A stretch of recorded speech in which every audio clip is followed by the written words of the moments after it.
नमस्कार, मैं हूं सौरभ शर्मा। आप देख रहे हैं हकीकत क्या है। अमेरिकी राष्ट्रपति डोनाल्ड ट्रंप ने आज पूरी दुनिया को चौंका दिया। ट्रंप ने कहा कि दुनिया में इस वक्त कई सारे एटम बॉम्ब के टेस्ट हो रहे हैं। कई देश अपने न्यूक्लियर वेपन्स टेस्ट कर रहे हैं। ट्रंप ने रूस का नाम लिया, चीन का नाम लिया, नॉर्थ कोरिया का भी नाम लिया। लेकिन न्यूक्लियर टेस्ट करने वालों की लिस्ट में जैसे ही ट्रंप ने पाकिस्तान का नाम लिया तो भारत में एक्शन शुरू हो गया। ट्रंप ने जो कहा और जो इशारा किया वो लोकेशन है पीओके। बताया जा रहा है कि मुनीर गिलगित बाल्तिस्तान में न्यूक्लियर टेस्ट कर रहा है। कुछ दिन पहले पीओके के गिलगित बाल्तिस्तान में धमाके भी सुने जा चुके हैं। सवाल यह है कि क्या वाकई आसिम मुनीर एटम बम बना रहा है? मुनीर का मकसद क्या है? क्या पीओके और अफगानिस्तान में जो भूकंप आ रहे हैं उसकी वजह यही एटॉमिक टेस्ट है? और सबसे बड़ा सवाल कि मुनीर जो नया टेस्ट कर रहा है उसका निशाना कौन है? किसे ध्यान में रखकर मुनीर जंग की यह तैयारी कर रहा है? पीओके के पाताल लोक में मुनीर क्या कर रहा है? पीओके में मुनीर कौन सी शैतानी चाल चल रहा है? क्या आसिम मुनीर एटम बम बना रहा है?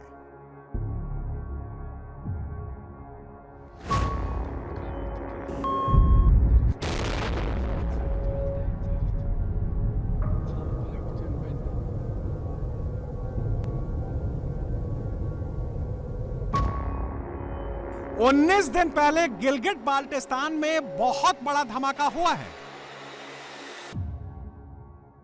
16 अक्टूबर की शाम करीबन 5:30 पर गिलगित बल्तिस्तान के इलाके करम्बर वैली इश्कुमान में एक जोरदार धमाका सुनाई दिया। अवामी वर्कर पार्टी के मुताबिक धमाका इतना तेज था कि पूरा इलाका लरस उठा।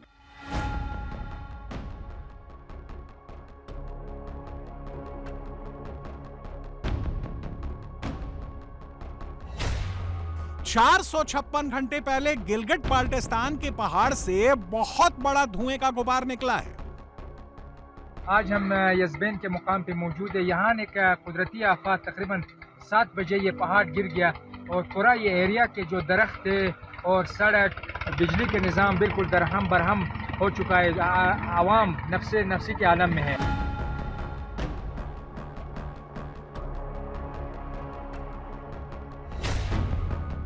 16 अक्टूबर को पीओके के घरों की दीवारों में दरार आई है, लैंडस्लाइड हुआ है।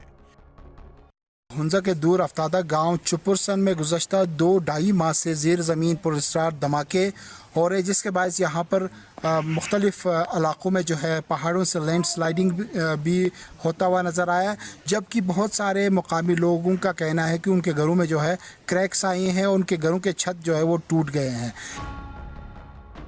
डरे हुए हारे हुए फील्ड मार्शल मुनीर की चोरी पकड़ी गई है। मुनीर पर बहुत बड़ा खुलासा हुआ है और यह खुलासा किया है अमेरिकी राष्ट्रपति डोनाल्ड ट्रंप ने। ट्रंप ने यह खुलासा नेशनल टेलीविजन पर किया है, सरेआम किया है। चीन और पाकिस्तान चोरी छिपे न्यूक्लियर टेस्टिंग कर रहे हैं, यह बात भी ट्रंप ने ही कही है। दुनिया जंग के मुहाने पर है। न्यूक्लियर रेस फिर शुरू हो गई है। रूस नए नए हथियारों की टेस्टिंग कर रहा है। पुतिन ट्रंप को ताकत दिखा रहे हैं। अमेरिका ने भी न्यूक्लियर वेपन्स की टेस्टिंग का ऐलान कर दिया है और इसी ऐलान के दौरान ट्रंप के मुंह से सच निकल गया। पुतिन अमेरिका के बीच इस वक्त बहुत तनातनी है। जंग कभी भी बढ़ सकती है, डायरेक्ट जंग कभी भी छिड़ सकती है। अमेरिका अब तक 1032 न्यूक्लियर टेस्ट कर चुका है। अमेरिका ने पिछला न्यूक्लियर टेस्ट 33 साल पहले 23 सितंबर 1992 को किया था। रूस को अपनी ताकत दिखाने के लिए ट्रंप फिर से एटमी ट्रिगर दबाने जा रहे हैं। 33 साल बाद अमेरिका परमाणु धमाका करने जा रहा है। लेकिन पाकिस्तान न्यूक्लियर टेस्ट क्यों कर रहा है? मुनीर ने टेस्ट के लिए गिलगित बाल्टिस्तान को क्यों चुना, यह समझ लीजिए। पाकिस्तान के ईस्टर्न बॉर्डर पर एक तरफ हिंदुस्तान है, वेस्टर्न बॉर्डर पर तालिबान है और इन्हें देखकर मुनीर बुरी तरह से डर गया है। पाकिस्तानी बॉर्डर पर भारतीय फौज को देखकर मुनीर का पसीना छूट गया है। पाकिस्तान में इस वक्त एक ही खबर चल रही है कि हमला होने वाला है, किसी भी वक्त होने वाला है। मुनीर की आवाम कह रही है कि नेवी अंदर घुसने वाली है। इंडियन फौज मुनीर की सेना के कपड़े उधेड़ने वाली है।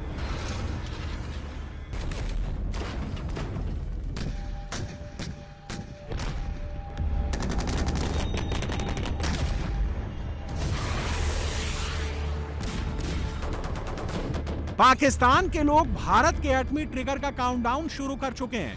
जंग का पूरा माहौल बन चुका है।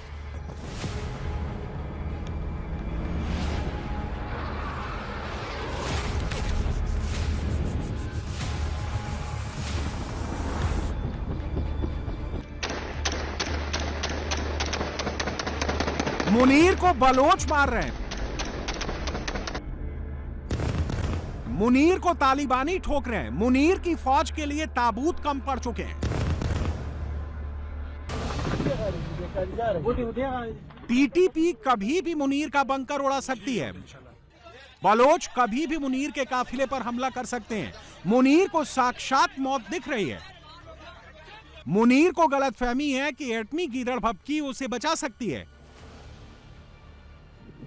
इसलिए उसने गिलगिट बाल्टिस्तान में एक सीक्रेट टेस्ट किया है।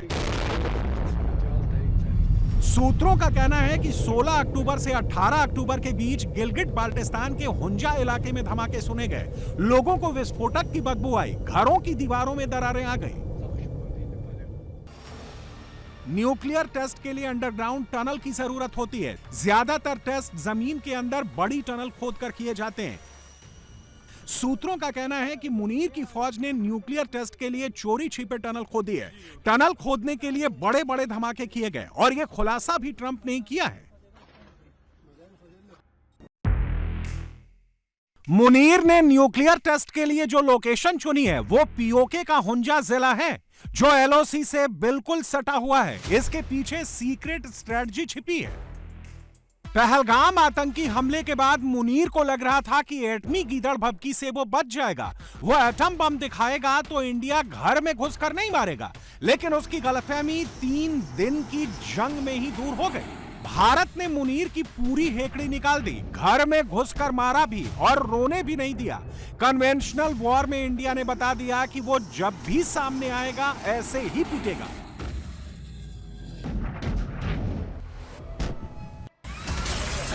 ऑपरेशन सिंदूर के बाद मुनीर की दूसरी भिड़ंत तालिबान से हुई। तालिबान ने पाकिस्तान को घर में घुसकर मारा। मुनीर के फौजियों के जनाजे निकाल दिए। फौजियों की पतलून लटकाकर पूरी दुनिया को मुनीर की फौज में कितना दम है यह भी बता दिया।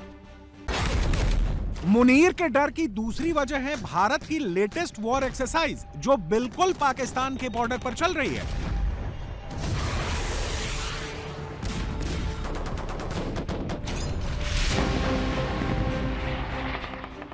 आर्मी, नेवी, एयरफोर्स के 30,000 से ज्यादा जवान बॉर्डर पर खड़े हैं, बम चला रहे हैं, गोले दाग रहे हैं। पाकिस्तान को तो ऐसा लग रहा है कि कभी भी इंडियन फौज पाकिस्तान में घुस जाएगी। इंडिया की वॉर एक्सरसाइज का डर बहुत ज्यादा है। मुनीर खौफ में है, हाफिज डरा हुआ है, मसूद अजहर बिल में छिपा है।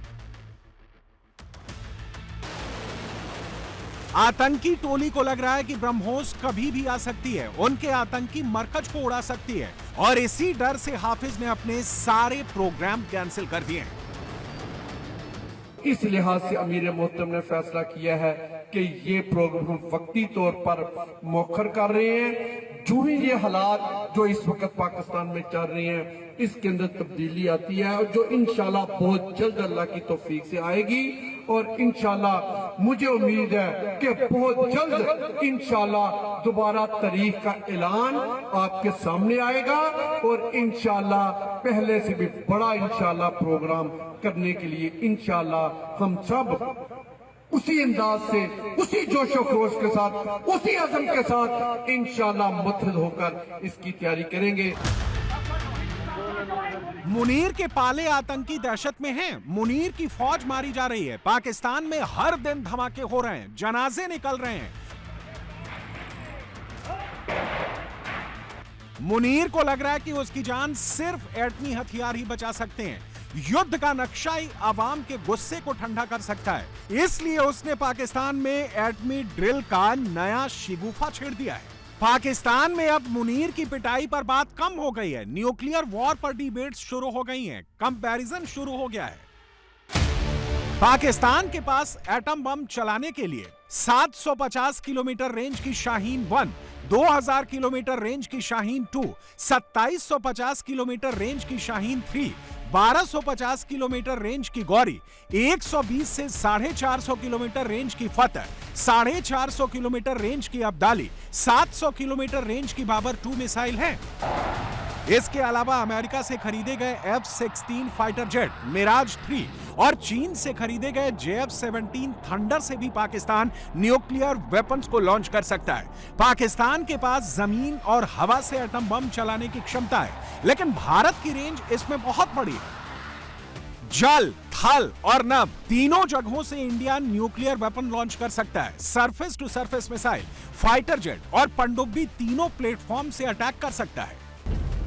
दूसरी ओर भारत नाइट में वॉर एक्सरसाइज कर रहा है, जिसे लेकर माना जा रहा है कि यह पाकिस्तान के खिलाफ बड़े युद्ध की तैयारी है। क्या हो अगर किसी देश के ऊपर हिरोशिमा से 700 गुना बड़ा एटम बॉम्ब गिरा दिया जाए? इतना बड़ा एटम बॉम्ब किसके पास है? इसकी टेस्टिंग कहां हुई? पुतिन ने 12 दिनों में 4 नए एटमी वॉरहेड क्यों टेस्ट किए? क्या रूस यूक्रेन जंग अब एटॉमिक हथियारों की तरफ बढ़ रही है? ब्रिटेन ने ज़ेलेंस्की को लंबी दूरी तक मार करने वाली मिसाइल देकर आग में घी डालने का काम किया है। मॉस्को तक मार करने वाली ये मिसाइलें तब पहुंचाई जा रही हैं जब ज़ेलेंस्की की सेना ने यूक्रेन में सरेंडर करना शुरू कर दिया है। पुतिन, जो कई बार नेटो देशों को वार्निंग दे चुके हैं, क्या अब परमाणु हमला करेंगे? रूस यूक्रेन युद्ध का फैसला क्या अब परमाणु हथियारों से ही होगा?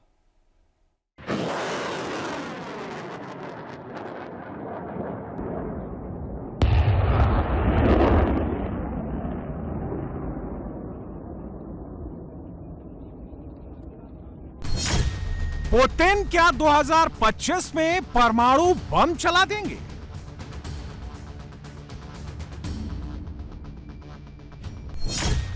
पुतिन अचानक न्यूक्लियर सबमरीन पर क्यों पहुंचे?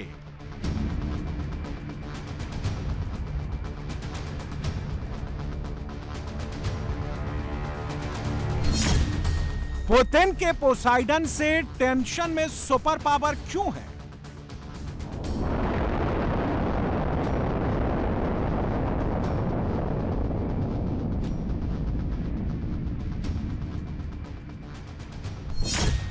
पुतिन क्या परमाणु बम दिखाकर यूक्रेन में कब्जा चाहते हैं?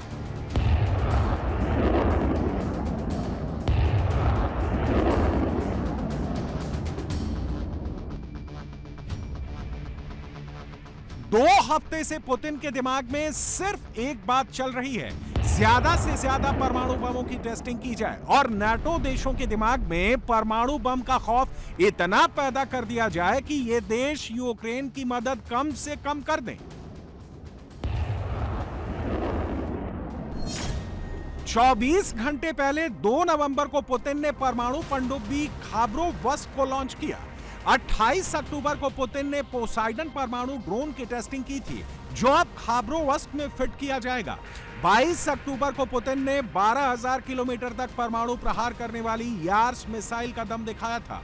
21 अक्टूबर को परमाणु ऊर्जा से चलने वाली बुरवेस्निक मिसाइल की टेस्टिंग पुतिन ने की थी। 12 दिन में पुतिन 4 परमाणु धमाके कर चुके हैं। यह पुतिन का नया हथियार खाबरोवस्क परमाणु पनडुब्बी है। नाटो देशों और अमेरिका से तनातनी बढ़ते ही पुतिन ने इसे समंदर में उतार दिया है। इसमें समंदर से परमाणु तबाही मचाने वाले मॉडर्न डे वॉरहेड और रोबोटिक उपकरण लगे हैं।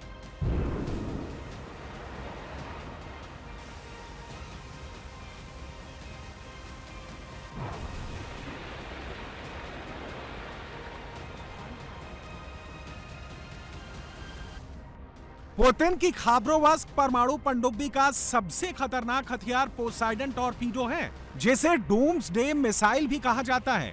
आखिर पोसाइडन में ऐसा क्या है जो पुतिन इसे कयामत लाने वाला परमाणु ड्रोन बता रहे हैं? इसमें 2 मेगाटन का परमाणु बम लगा है, जो हिरोशिमा में गिराए गए बम से 100 गुना बड़ा है।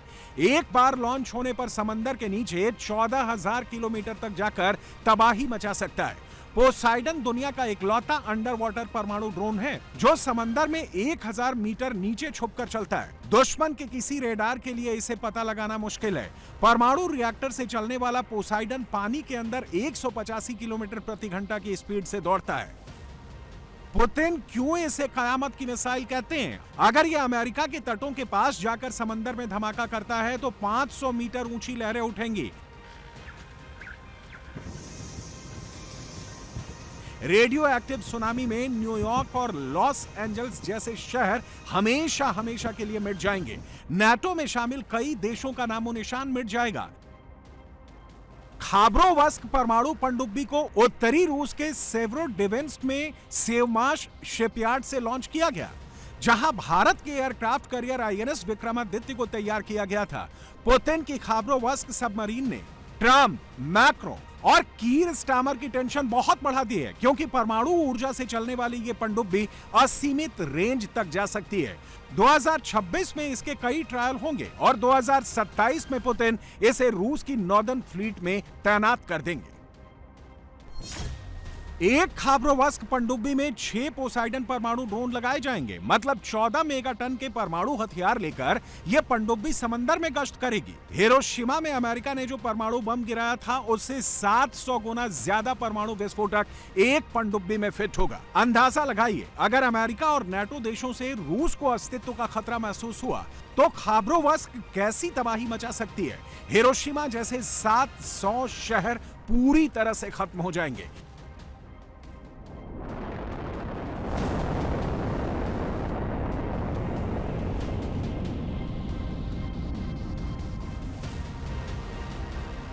हालांकि रूस का दावा है कि समंदर में दुश्मन उसे आंखें दिखाने की हिमाकत न करे, इसलिए खाबरोवस्क को कयामत वाली मिसाइल पोसाइडन के साथ लॉन्च किया गया है।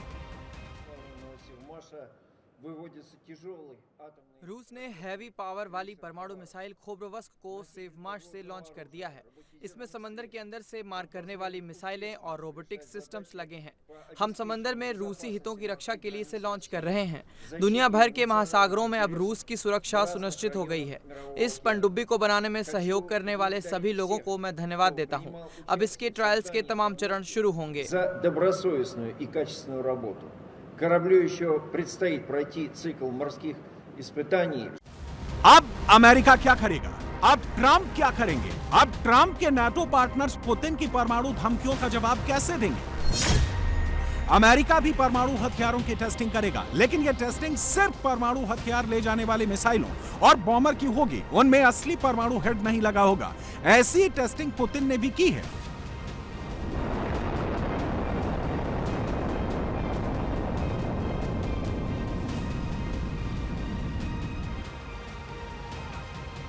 ज़ेलेंस्की के पीछे खड़े देशों को बड़े बड़े परमाणु हथियार दिखाकर पुतिन यूक्रेन को कब्जाने में लगे हैं। ये पोडोली की तस्वीरें हैं, जहां दनादन मिसाइलें दाग रहे हैं, बस्तियों को तबाह कर रहे हैं, इमारतों को बर्बाद कर रहे हैं।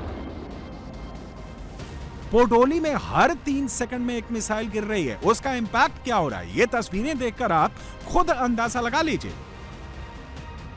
रूस का दावा है कि इन घरों में यूक्रेनी मिलिट्री के अड्डे थे। यहां युद्ध का साजो सामान रखा था, यूएवी कंट्रोल पॉइंट बने थे। यूक्रेन की 14वीं मैकेनाइज्ड ब्रिगेड यहां से रूस के खिलाफ युद्ध लड़ रही थी। अब पोडोली में उसका नामो निशान खत्म हो गया। पोडोली यूक्रेन के खार्किव प्रांत के कोपियांस्क शहर के आउटर रिंग में बसा है। मतलब साफ है कि अब कोपियांस्क सिटी की घेराबंदी पुतिन करने वाले हैं।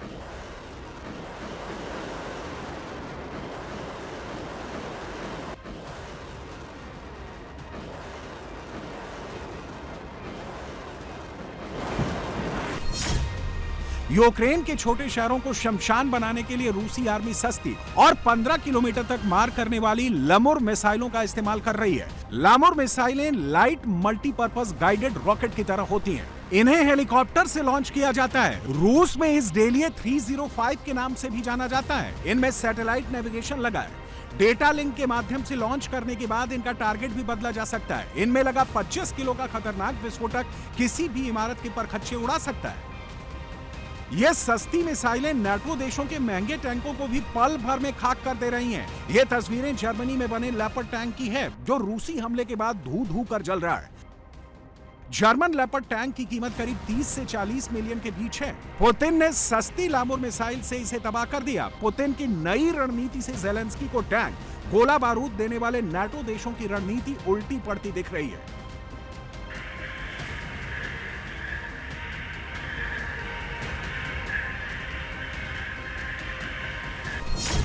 रूस ने बीती रात यूक्रेन के ओजर्न एयरबेस पर किंजल मिसाइल से हमला किया। यहां पर यूक्रेन का F-16 फाइटर जेट बेस था। किंजल मिसाइलों के हमले में पूरा बेस तबाह हो गया। पुतिन की किंजल मिसाइल 12,000 किलोमीटर प्रति घंटे की रफ्तार से दुश्मन पर हमला करती है। यह 1500 से 2000 किलोमीटर की रेंज पर टारगेट को तबाह कर देती है। किंजल मिसाइल 480 किलोमीटर तक पारंपरिक और परमाणु दोनों तरह से वॉरहेड ले जा सकती है।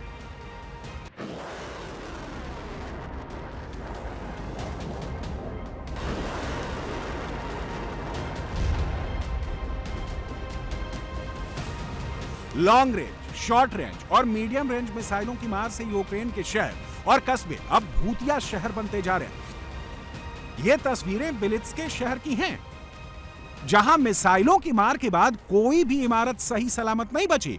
पुतिन की मिसाइल आर्मी ने पूरे शहर को तबाह कर दिया है। बिलित्स्क को रूस ने दूसरा गाजा बना दिया है। बिलित्स्क सिटी यूक्रेन के डोनेट्स्क प्रांत में है। रूसी हमलों के बाद यहां की कोई इमारत रहने लायक नहीं बची। जो लोग जिंदा बचे हैं वो यहां से जा चुके हैं। अब इसकी पहचान यूक्रेन के भूतिया शहर की बन गई है। अब पुतिन ने यूक्रेन के तीसरे बड़े शहर को खंडहर करने की शुरुआत कर दी है।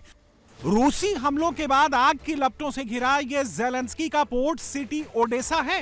रूस ने रात में यहां ड्रोन और मिसाइल से ताबड़तोड़ हमले किए। रूसी हमले में कई बिल्डिंगें पूरी तरह से बर्बाद हो गई। वहां खड़े बड़े टैंकर जलकर खाक हो गए। यूक्रेन की इमरजेंसी सर्विस के लोग आग बुझाने में लगे हैं। रूसी हमले के बाद ओडेसा में करीब 6000 घरों में बिजली सप्लाई बंद हो चुकी है। यह हमला ऐसे समय हुआ है जब ओडेसा के लोगों को सर्दियों से बचने के लिए बिजली और गैस की सख्त जरूरत है। पुतिन के लिए सबसे बड़ी जीत पोक्रोवस्क में मिलती दिखाई दे रही है। अब रूसी फौजों ने यानशूर नदी के दोनों तरफ से पोक्रोवस्क को घेर लिया है। रूस ने पोक्रोवस्क शहर के बाहरी हिस्सों में बने येहोरिविका गांव को पश्चिम की तरफ से घेर लिया है और दानिलिविका गांव में हमला बोल दिया है। दक्षिण में एक और गांव येहोरिविका पर भी रूसी फौजें हावी हो गई हैं। यहाँ के दो गांव नोवोलेक्सद्रिविका और हाई को पहले ही रूसी फौजों ने अपने कब्जे में ले लिया है। पोक्रोवस्क के पूर्व में हनाटोवका और रो पर भी रूस का कब्जा हो चुका है। ब्लैक हॉक से स्पेशल ऑपरेशन ग्रुप को उतारने का जो दांव पश्चिमी देशों के कहने पर ज़ेलेंस्की ने खेला था, वो पुतिन की रणनीति के आगे पूरी तरह से फेल हो गया है। पोक्रोवस्क में यूक्रेन के करीब 5 से 10 हजार फौजी पुतिन के चक्रव्यूह में फंस गए हैं। ज़ेलेंस्की के कई कमांडर अपने फौजियों को वहां मरने के लिए छोड़कर फरार हो गए हैं। 24 घंटे में रूसी हमलों में 1350 यूक्रेनी सैनिकों के मारे जाने का दावा रूसी रक्षा मंत्रालय ने किया है। जान बचाने के लिए अब यूक्रेनी फौज के जवान धीरे धीरे सरेंडर करना शुरू कर चुके हैं। सरेंडर करने वाले एक यूक्रेनी फौजी ने बताया कि ज़ेलेंस्की घायल सैनिकों को भी वहां से नहीं निकाल रहे हैं। ज़ेलेंस्की ने अपने फौजियों को रूसी जवानों के आगे मरने के लिए छोड़ दिया है। मुझे पोक्रोवस्क में पकड़ा गया। हमने कमांडर के कहने पर रूसी फौज से लड़ने के लिए दीवार बनानी शुरू की। इस दौरान मुझे महसूस हुआ कि कमांडर वहां से पहले ही भाग चुका है। मैं और मेरे साथियों ने एक घर में अड्डा बनाया। फिर हमने फैसला किया कि सरेंडर करना ज्यादा बेहतर है। लड़ने से कोई फायदा नहीं है। हमारे कमांडर ने हमें धोखा दिया। अब लड़ने का कोई पॉइंट नहीं है। रेडियो पर हमसे कहा जाता, सब कुछ ठीक चल रहा है, आप लड़ते रहो, जल्द मदद आप तक पहुंचेगी। बहुत जल्द आपकी जगह दूसरे सैनिकों को भेजा जाएगा, तब तक वहां डटे रहो। मुझे समझ में आया कि डटे रहो का मतलब जब तक तुम्हें गोली न मार दी जाए तब तक आप लड़ते रहो। लेकिन कोई रोटेशन नहीं हुआ। मैं पहले ही समझ गया था कि वो हमें रिलीव नहीं करेंगे। बाकी फौजी भी रोटेशन चाहते हैं। वहाँ 300 यूक्रेनी जवान घायल हैं, उन्होंने किसी को नहीं निकाला। पोक्रोवस्क में अपने फौजियों को रूसी फौज के सामने छोड़कर ज़ेलेंस्की अब डोनेट्स्क में रूसी ऑयल डिपो पर हमला कर रहे हैं।